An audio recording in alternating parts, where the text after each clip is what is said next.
Before we begin our journey on this peaceful night, take a moment to like the video, subscribe to the channel, and leave a comment telling us where you're watching from. It's always delightful to discover where our listeners rest their heads as they travel with us through these old memories.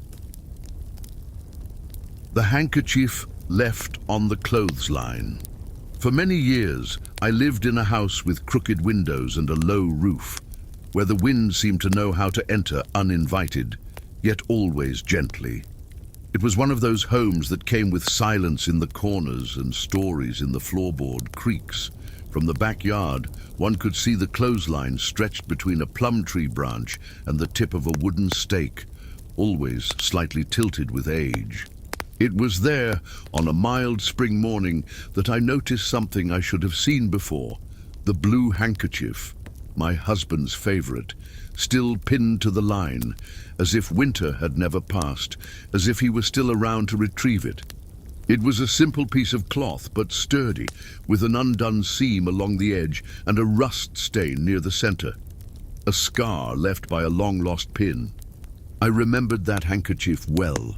He used to carry it folded in the left pocket of his coat, used it to clean his glasses, to wipe his brow in stubborn summers, and sometimes tied it around his wrists when pruning the taller branches of the apple tree.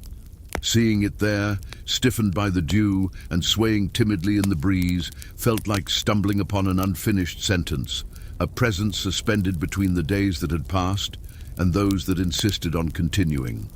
For a moment, I thought of taking it down. I climbed the porch steps with that intention, even grabbed the little stool we used to reach the jars on the top kitchen shelf. But when I reached out, I felt a shiver that didn't come from the cold. It was as if, by touching that fabric, something would break for good. I let my arm fall to my side and stepped back in silence, like someone respecting another's grief, even when the grief is one's own. From then on, the handkerchief remained. Every morning I saw it through the kitchen window, between the kettle and the bread basket, hanging like a bell without sound. Time showed it no mercy. Rain stained it with ochre tones, wind frayed its edges, and the sun faded much of the once vibrant blue. Still, I couldn't bring myself to take it down. I began to care for it from a distance, as one tends to a memory that can no longer be touched. When the wind blew strong, I closed the window to keep it from tearing. When it rained hard, I watched with a heavy heart, as if I could beg the sky to spare that piece of cloth.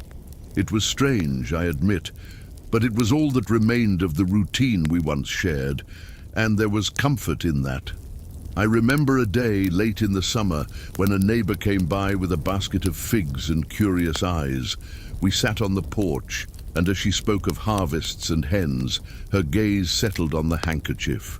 "Forgot it on the line?" she asked, with the softness one uses when speaking to someone who still carries absences. I smiled, lowered my eyes, and simply nodded. She understood, or at least accepted the silence as a reply. After that, no one else mentioned the handkerchief. It became part of the house, like the empty chair at the table or the pair of boots still by the door. As the months passed, I noticed my relationship with that cloth had changed. It wasn't just a memory, it had become almost a ritual. When sweeping the yard, I passed by it with reverence, as one might greet an old portrait. On days with a calm breeze, the handkerchief seemed to wave, dancing to a rhythm I couldn't hear but could feel. At night sometimes, I dreamed he returned, smiling and asking for the handkerchief back, like someone who forgot something simple and came back just to retrieve it. I'd wake with quiet tears, but a lighter heart, as if the absence had for a moment been filled. There were also days when the handkerchief caused a silent ache, like an old splinter that aches again in damp weather. On those mornings, I avoided the window. I took greater care with the house, washed clothes thoroughly, rearranged cupboards as if order might distract the heart. Still, all it took was a sliver of light across the kitchen floor, or the sound of wind slipping through the doorframe to remind me that he, the handkerchief and the man, still inhabited the corners of the house. Not sadly, but silently, like someone who stays even after they've gone. Once, a child from the village, the granddaughter of an old friend, came by with a message and stayed to play in the yard. I saw her reach out to touch the handkerchief with the light curiosity only children possess. Before I could say anything, the wind blew stronger and the cloth fluttered, slipping just beyond her grasp. She laughed, startled and enchanted, and said the handkerchief was alive. I laughed too, eyes full, then offered her a piece of cake so she'd forget the handkerchief and return to her game of stones and leaves. That afternoon, more than ever, I felt there was something sacred in that dance between cloth and wind. As the years passed, the handkerchief became like the seasons, sometimes retreating silently under long rains, other times fluttering boldly in the warmth of a breeze. I no longer tried to protect it so much. I realized it too needed to live its own cycles. Sometimes I'd sit in the straw chair with a steaming cup of tea in my hands and simply watch it sway, as if each movement told a silent story, as if it held words never spoken but still understood. In those moments, time felt less like an enemy and more like a companion. There were days I thought about washing it, folding it gently, and placing it in the drawer where other memories rested. Old letters, loose buttons, a faded photograph. But something stopped me. Maybe it was the fear that touching it again would strip it of its presence, or perhaps I knew deep down that that piece of cloth, now part of the yard, needed to stay where the wind could find it. It was like a silent conversation that continued between us, not made of words, but of small, persistent gestures, like the evening light that filters through the branches and rests softly on the ground. In the village, people began to notice. Some said it was just the stubbornness of an old widow. Others spoke more tenderly. They said I was someone who knew how to care for what the world forgets. A man once offered to help me take it down, as if solving a task I hadn't had the courage to face. I thanked him with a smile and said yes, he could help me, picking fallen apples or mending the fence. But the handkerchief wasn't a task. It was a presence. He understood with that silence only those who've also lost something can offer. The days grew shorter, the wind sharper. When the first frosts arrived, I covered the garden beds with old cloths and lit the fireplace before sunset. Outside, the handkerchief now looked like an old flag, worn yet firm, a reminder that even what is no longer useful can still hold beauty. Sometimes, as I closed the curtains, I'd linger, watching it, whispering things I wouldn't say out loud, not to others, but to him, yes. Simple words, like I miss you, or I had a lovely dream last night. And that was enough. The following spring, I noticed one corner of the handkerchief had come loose from its pin. It now swayed more freely, as if ready to leave. I stood there, unsure whether I should climb the stool and fasten it again, or let it follow its fate. My heart tightened, as it had many times before, but this time there was a new lightness, like the scent of the flowers beginning to bloom in the garden. I didn't climb. I let the wind decide. And it didn't take the handkerchief. It simply cradled it, as if saying it wasn't time yet, but it wouldn't be forever. Sometimes I wonder what others see when they look at the clothesline. Perhaps just a forgotten rag, a piece of cloth that should have been taken down and stored away. But for me, it's more than that. It's a silent reminder that not all grief must be hidden, and that there are ways of staying that don't require a physical presence. The handkerchief doesn't speak, doesn't move by its own will, doesn't answer when I call, but it is there. And as long as it is, I will know that a part of him and of us still dances in the wind. These days, I no longer feel that ache in my chest when I see it. The handkerchief is still there, now almost part of the scenery, faded, softened by time, nearly transparent in places, but still holding on. Sometimes I imagine it's waiting for the right moment to leave, when the wind is stronger, or when I, at last, am ready, but perhaps it will never go. Perhaps it will stay there to remind me that not every absence is empty, and that true love, the kind that endures through the seasons, can settle in the simplest of things. A plate at the table, a corner of the house, a handkerchief forgotten on the line. And so I carry on. Life no longer rushes as it once did, but walks beside me, step by step, among the flowers and morning scents. I tend the garden, write letters I never send, and bake cakes I share with neighbors. And the handkerchief, silent companion, remains, a witness to what was and to what still is. Sometimes I sit on the porch and close my eyes. I hear the creak of the clothesline and the sound of fabric shifting in the wind. And in that moment I feel that he is there with me. Not as before, but still with me. The bowl that cracked during afternoon tea. I remember that warm, breezy afternoon with clarity, when the sun, weary yet still golden, slipped softly through the embroidered curtain in the sitting room, casting a gentleness that made everything feel lighter. It was an ordinary afternoon, one of those where time drips lazily between the clinking of spoons and the subtle fragrance of lemongrass tea.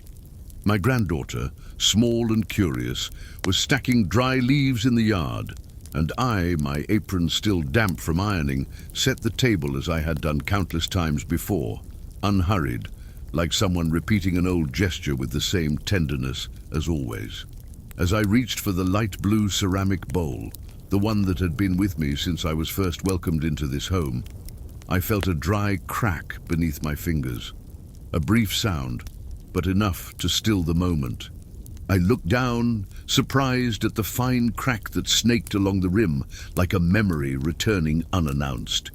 There was no gasp, no lament, only a silence full of the past. My granddaughter, sensing my faraway gaze, asked softly if everything was all right.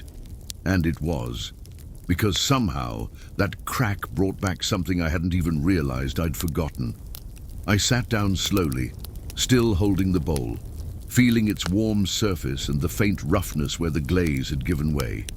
The noise of the world seemed to drift off, as if that small flaw had opened a crack in time.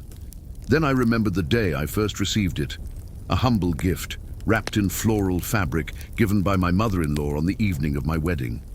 "It's simple, but strong," she had said, with a smile that carried as much affection as it did wisdom. Back then, I didn't grasp the weight of that gesture, but there, so many years later, I finally understood. It wasn't just a bowl. It had held so many winters of oatmeal, summers of fresh fruit, days when silence was comforted with a spoonful of sugar. I had served our first tea in it when we moved into this house, and our last soup before my husband's departure. Every little chip, every stain hidden in the light was a lived chapter. The crack didn't feel like an end, but a comma, a delicate pause asking for care, not for disposal. I waited for my granddaughter to return from the yard, still with leaves in her hair and questions in her eyes. She noticed the bowl in my hands and came closer, with that serene curiosity only children carry. "Are you going to throw it away?" she asked, as if that were the most natural thing to do. I smiled gently, shaking my head. "No, my dear. Some things, when they break, don't want to be discarded. They just want to be seen more gently." She didn't quite understand, but she stayed silent, as if honoring a quiet mystery. That night, after the house settled into its creaks of old wood and the breeze slipping through the cracks, I searched the cupboard for the small box of wax I always keep for mending. I warmed it over the small flame of the lamp, just like I had seen my grandmother do so many times. With steady hands and misty eyes, I filled the crack, not to hide it, but to seal it with something that held a story too. The golden wax flowed like honey, and once it hardened, it looked like a small river across the ceramic. A river connecting past and present with tenderness. The next morning, I placed the bowl back on the table, now bearing a delicate scar that shimmered in the soft light of dawn. My granddaughter recognized it instantly and ran her fingers along the repaired crack as if touching something sacred. "It looks prettier now," she said, with the frankness only the young possess.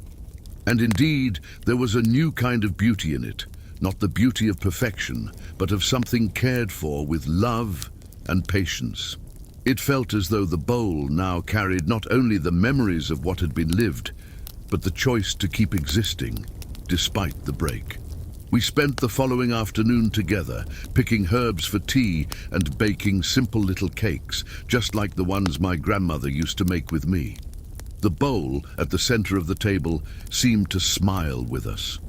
I realized then that the things that endure aren't just those made of sturdy material, but those that endure because they are remembered, cared for, repaired with tenderness. It was a quiet lesson, and perhaps because of that, a deeper one. The crack hadn't made it fragile but meaningful. It had become a living memory, shared across generations. As the days passed, I noticed my granddaughter began observing the other dishes more closely. One afternoon, I saw her staring at an old plate, tilting it under the light from the window, as if hoping to find some forgotten crack. When I asked what she was doing, she replied, "I wanted to see if anything else needs care." I smiled, moved. I realized she had understood in her own way that some objects don't ask to be replaced, but for presence, for hands willing to restore rather than discard. The bowl, now marked with its fine golden line, became part of our daily rhythm with a new meaning. It was always the one we used to serve the first tea of the afternoon, as if opening the ritual with its quiet memory.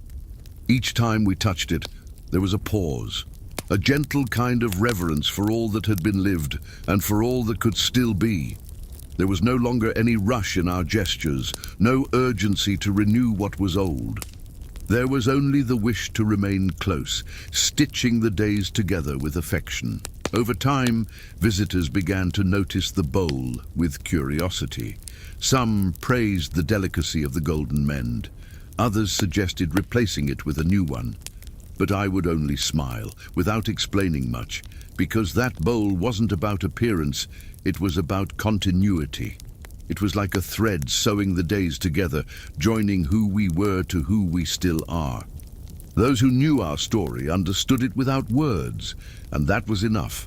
After all, some things only reveal themselves to eyes that know how to look softly. One of those afternoons, my granddaughter asked if one day she could take the bowl with her. "When I grow up, I want to use it in my own home and tell my daughter how it came to be this way." That made me smile, a sweet ache blooming in my chest. "Of course you can," I replied, "but only if you promise to keep serving tea with it.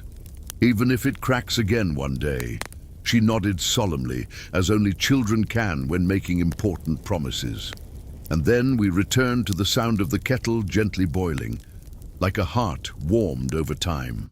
That night, after she had fallen asleep leaning against my shoulder, with the scent of tea still lingering in the air, I sat there in silence, gazing at the bowl on the table. The lamp's flame cast soft shadows on its imperfect curves, and for a moment I saw myself sitting there with my grandmother. The same gestures, the same warmth. It was as if time circled not to repeat, but to stitch the loose ends of memory, allowing what once was love not to be lost, but simply to change form. Since then, I've learned to keep small imperfections as one keeps maps of places once visited by the heart. Every chip, every stain, every golden line that appears on things, and in people, carries a story worthy of resting with dignity. I didn't mend the bowl to make it look new, but so it could continue being itself, whole, despite the break. And perhaps, in the end, that's how it is with us too. We move forward, not because we're unbreakable, but because someone held us gently on the days we cracked from within. There was an afternoon, many years later, when I returned to that house, now emptied of voices, yet still full of memories. The garden, a bit more overgrown and unruly, still carried the sweet scent of the herbs my granddaughter and I used to gather together. I stepped in slowly, as if not to wake the time that had fallen asleep. The wooden table was still in the same place, and resting on it was the bowl. A little duller now, it's true, with the wax darkened by age, but intact. Touching it felt like meeting an old friend, who even in silence still remembered everything. I took it with me, wrapped in a piece of blue linen, not out of nostalgia, but out of gratitude. The bowl was no longer just a piece of ceramic, but a bond, a thread woven across generations, reminding us that there is beauty in all that endures with tenderness. Now it is my great-granddaughter who uses it, sometimes to hold seashells, sometimes dried flower petals. And when she asks why it has that shiny scar, I smile and tell, once again, the story of that afternoon tea, when a single crack taught us to see with more than just our eyes. These days, I watch it all from a quieter place, like someone who has lived through many winters and now rests by the fire. My granddaughter, now grown, serves tea with the same gestures she once saw in me. Her hands are steady yet gentle, and her eyes still light up when she touches the bowl with care. Sometimes she pauses mid-afternoon, as if hearing something coming from within the object, a whisper from the past, and I like to think that maybe she does, because some things, when deeply loved, learn how to hold a voice. The bowl, though simple, has become a reliquary of affection, and perhaps that is its greatest beauty, not in its colors or its shape, but in what it awakens in those who hold it. It is a silent reminder that time, even when it passes fiercely, can still be welcomed with gentleness. That cracks, when accepted tenderly, do not diminish us, they reveal us. And so we go on, generation after generation, serving tea on slow afternoons, telling stories that begin with a small break and end with a whole heart. The hammer that wasn't his. It was at the end of a winter filled with cold fingers and drifting sawdust that I began my days in Master Alvaro's workshop. The scent of freshly cut pine mixed with the aged smell of varnish, and the dusty windows let in the light with a softness that made everything feel like an old dream. I was still too young to know how to hold a chisel properly, but old enough to sense that in that place, among hammers, planks, and silences, there was a language not taught through words. The workshop had its own symphony, the crack of wood yielding to the saw, the brief whistle the master gave when he was deep in thought, and the delicate clinking of nails falling from an old tin. On one of those late afternoons when the sun lays itself gently over the tiles, I found a hammer hidden beneath a tarp in the corner of the shed. Its handle, worn by time, seemed to have been shaped by many hands, and the darkened metal bore marks like wrinkles of expression. It was different from the others, heavier, more personal. I picked it up carefully, as one might lift a memory that isn't theirs. I brought the hammer to Master Alvaro, expecting perhaps a nod of approval or a compliment for finding something useful. But when he saw it, the old carpenter fell silent. His eyes, usually focused on the alignment of boards, drifted toward some undefined place between memory and the present. He held the hammer as if it were the first time, or perhaps the last, and said nothing for a long while. The silence that filled the shop wasn't the usual kind. It was a silence full of people who were no longer there. "That one belonged to Jonas," he murmured at last.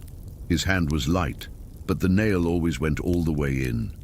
Then he laid the hammer on the workbench, not like a tool, but like something sacred. We stood there side by side, listening to the rustle of leaves outside and the wood creaking as it adjusted to the cold. I had never met Jonas, nor heard his story, but in that moment I understood that he had never truly left. The way the master drove his nails, the care he gave to each joint, the reverence for detail, it was all memory too. The next morning, something in the routine shifted. The master didn't ask me to sweep the floor or stack leftover wood as usual. Instead, he pointed to a walnut plank and simply said, "We'll do it together." That was unusual. Until then, I'd been more of a spectator than an apprentice. But that day seemed to carry a new purpose, as if the hammer had stirred something long asleep between the beams and shelves of the workshop. We worked in silence, and in that silence he taught me more than words ever could. He showed me how to rest my thumb lightly to avoid scarring the wood, how to listen to the sound a chisel makes when it finds the right grain, and, above all, how to breathe in sync with the piece, respecting its rhythm. I realized that in that moment he was offering me something not found in books or rulers, a way of touching the world with care. And I understood that even without knowing Jonas, I was learning from him too. As the days passed, the hammer took up a permanent place on the central bench, no longer hidden but not used either. No one picked up that tool anymore, at least not for driving nails. Its presence was enough. Sometimes at the end of the day, I'd see Master Alvaro wipe it gently, like someone adjusting a blanket over a sleeping loved one. He never said it aloud, but I understood that hammer was more than a memory. It was a link. In time, stories about Jonas began to surface between one board being cut and another being sanded. He used to say, "Every piece of wood holds a secret," the master once told me, as he showed me how to follow the grain in a chestnut log. Another day, he confessed that Jonas used to whistle old songs while he worked, and that the tools seemed to move in rhythm with him. I listened to each tale like one hears the creaking of an old house, with respect, curiosity, and a quiet sense of wonder. One afternoon, as golden light spilled across the corners of the shop, the master called me over to look at a joint he had made in a chair. "This here," Jonas used to call it, "a wooden embrace," he said, smiling with his eyes. Two pieces holding each other, not with force, just balance. I stood in silence, observing that simple detail, and I understood that there was something deeply human in that gesture. A kind of tenderness passed down unhurriedly from one generation to another, like a whisper carried through time. After that, his instructions grew gentler. There was no more rush to finish things, nor harsh scolding for small mistakes. The master spent more time watching me than correcting, and his praise came disguised as questions. "What if we flip this side around?" Or, "Do you feel the nail fits there?" It was as if, little by little, he was inviting me to think with my hands, to listen to the wood the way Jonas once did, patiently, attentively, tenderly. On one of those calm days, when the rain outside seemed to keep our thoughts company, I asked the master why he had never spoken much about Jonas before. He scratched his thin beard, looked out the fogged window, and answered softly, "Because some kinds of longing need time before they can become stories." And with that, he returned to sanding a board as if that answer were enough. And in a way, it was. I didn't press him further.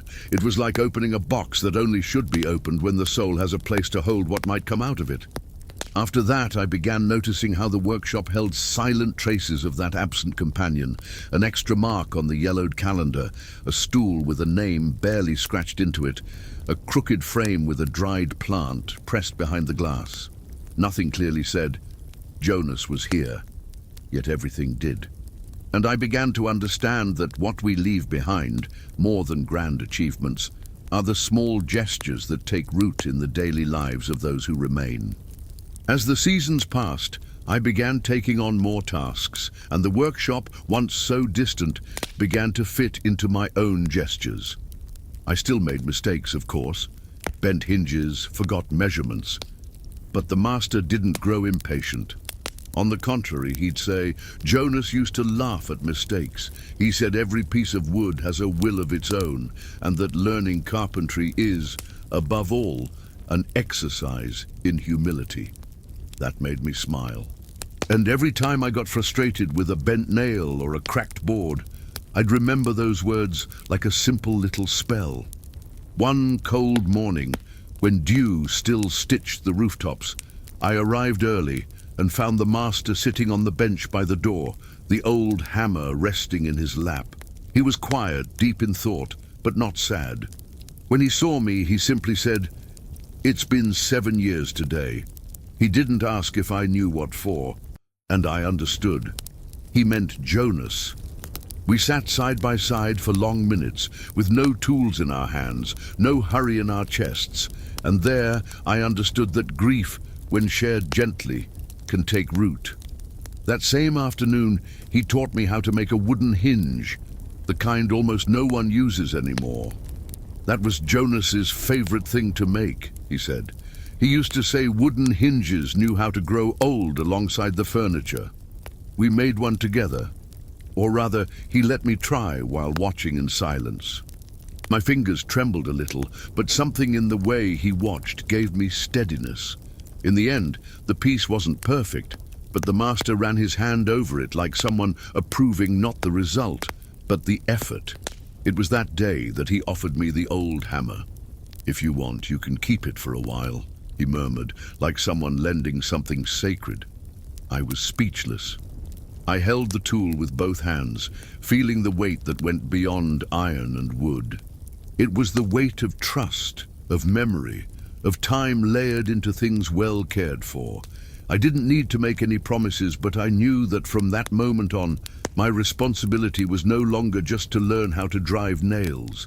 It was to continue an old kind of listening, made of gestures and silences. In the days that followed, I kept using the hammer with an almost ceremonial respect.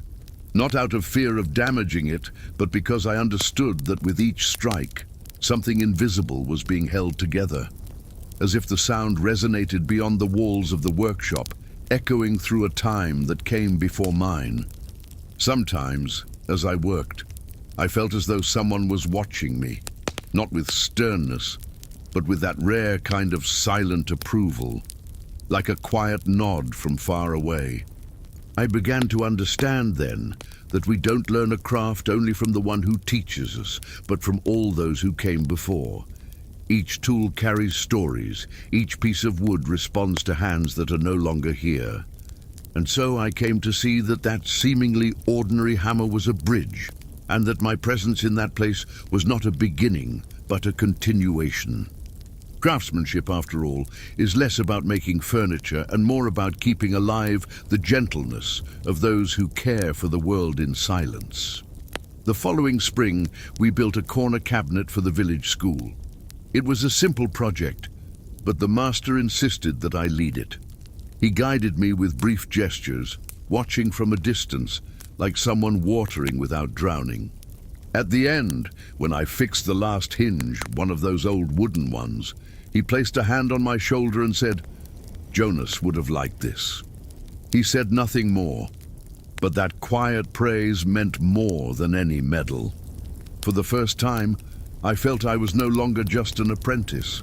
I was part of something greater. And even after I returned the hammer to its original place, by the window where the morning light touched it each day, I kept feeling its presence in every piece I built. I didn't need to take it with me to know it already lived in my hands. The master, for his part, began to smile more, with his eyes especially. And the workshop, once ruled by strict routines, became a place of sharing, where time was measured not by the ticking of clocks, but by the ripening of hands. Years later, when Master Alvaro spent more time by the windows than on the benches, where he'd sit for long minutes watching the swallows, it was he who called me Master for the first time. I laughed, not knowing if it was a joke or a kind gesture, but he added, "What's passed on with tenderness always returns under a different name." And in that moment, I understood that the transmission of a craft isn't just in technique, but in the silent affection that flows between fingers, like invisible glue binding the pieces of time. One afternoon, while reorganizing the workshop, I found a yellowed note folded behind the varnish shelf. It was Jonas's handwriting, firm and curved. It said only, "No matter how straight you cut the wood, there will always be a curve that only time teaches you to respect." I placed those words in the pocket of my apron, close to my heart, and went on with my day. Not in a rush, not with fanfare, but with the quiet sense that in that workshop made of dust and memory, every hammer strike was also a prayer. Today, when I return to that workshop, now a little quieter yet still full of presence, the hammer rests in the same spot, beside other tools I've gathered over the years. I still teach, now and then, a curious boy or a girl with steady hands, and I always begin with the same words I once heard: let's make this together. And when I see in their eyes the same wonder that once lived in mine, I know the thread hasn't broken. It's still there, intact, invisible, connecting generations through wood, through silence, through the gesture. And if by chance someone asks who that old hammer belonged to, I smile before answering. Because deep down, it never belonged to just one pair of hands. It was, and still is, the hammer of all those who understand that to teach is also to remember, that to pass something on is to trust, and that a simple object, with a worn handle and darkened metal, can carry more than nails. It can carry the gentle weight of tenderness, and as long as that tenderness exists, there will always be a workshop glowing, even on the coldest nights.